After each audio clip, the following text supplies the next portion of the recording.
Bonjour à toutes et à tous et bienvenue dans cette nouvelle édition régionale. Tout est en place en direct, 7h15, lundi 19 février. Voici d'abord les conditions climatiques aujourd'hui.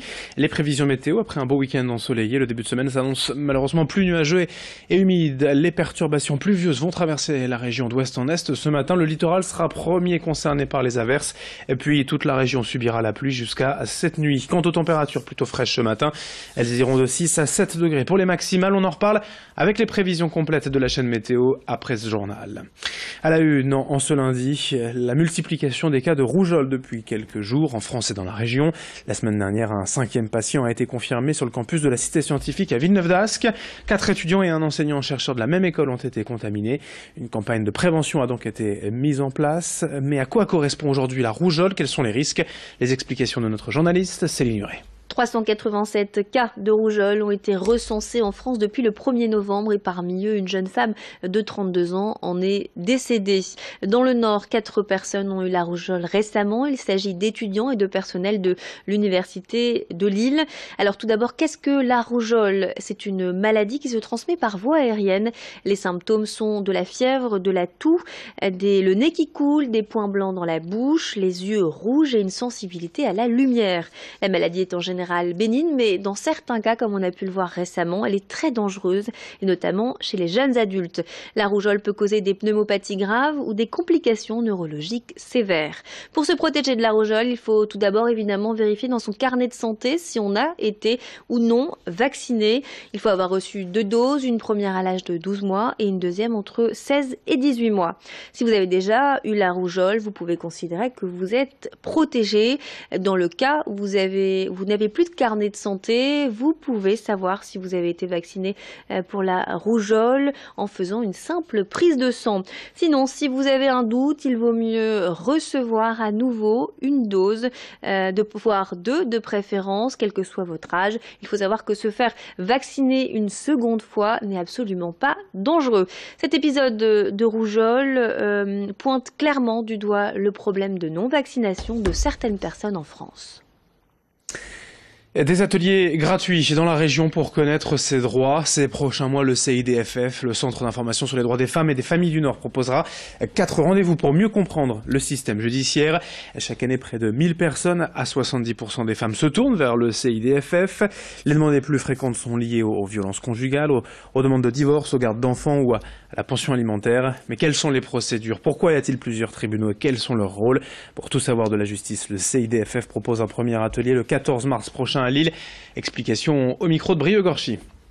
C'était une demande des personnes, elles se sentent perdues lorsqu'elles ont affaire à la justice et elles voulaient vraiment des explications sur le fonctionnement, une base, comment fonctionne la justice, à qui je vais avoir affaire, quel est le rôle tout simplement d'un juge, quel est le rôle de l'avocat, quel est le rôle de l'huissier et de mieux comprendre ainsi leur parcours.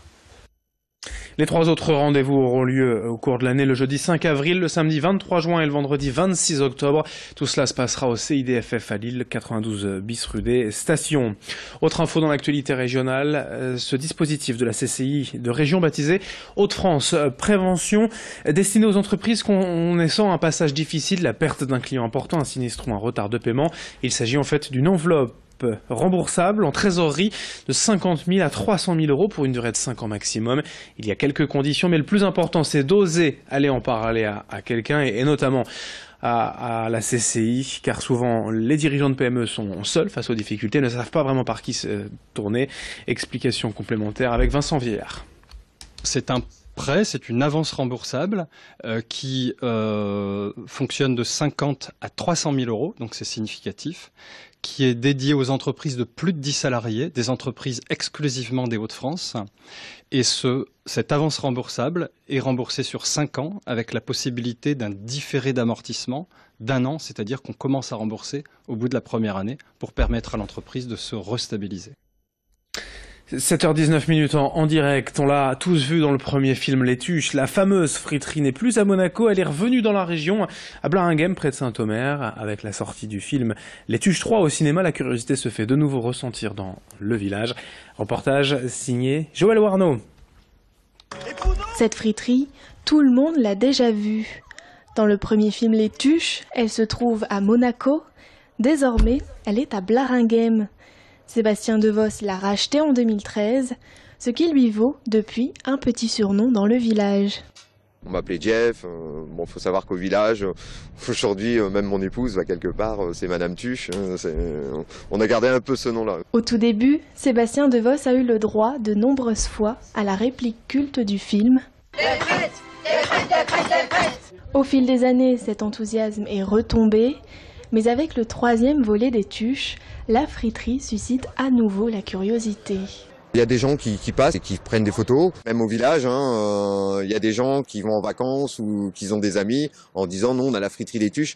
Donc ils ont du mal à y croire. Donc par moment, ils reviennent à la friterie, ils font une photo à l'intérieur pour dire de pouvoir envoyer aux amis ou la famille. Le kebab, sauce blanche, oui. Avec une frite, ok. Pour autant, Sébastien Devos n'a pas misé sur la marque Tuche depuis qu'il est installé. Il a choisi de privilégier sa clientèle fidèle et de travailler avec des produits de qualité.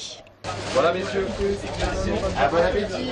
Le pain, on travaille avec la boulangerie du village, donc c'est du pain artisanal, donc pain frais tous les jours, on ne travaille pas que de pain surgelé. La frite, on travaille avec la frite fraîche, donc on travaille pareil avec une société qui est dans la région. On essaye au maximum de travailler en frais. Tout ce qui est salade, tomates, les oignons, tout ça c'est pareil. On travaille avec un producteur en fruits et légumes pour avoir le maximum de produits frais. Depuis peu, la friterie Tuche a fait faire sa propre bière, de quoi repartir avec un petit souvenir. On termine avec quelques résultats de sport, de football, notamment le bon match nul du LOSC de partout hier face à Lyon à domicile. Certes, un point à domicile, c'est parfois dommage, mais Lille a bien réagi après avoir été mené 2-0 à la mi-temps. De partout, score final pour le LOSC face à Lyon. En football toujours, mais en national. Boulogne a gagné 2-1 face à Chambly vendredi soir. Dans le même temps, Dunkerque a perdu 2-0 face à Béziers. Puis le RC Lens joue ce soir en Ligue 2 à Quevilly-Rouen, match à 20h45. Ce matin, 7h22.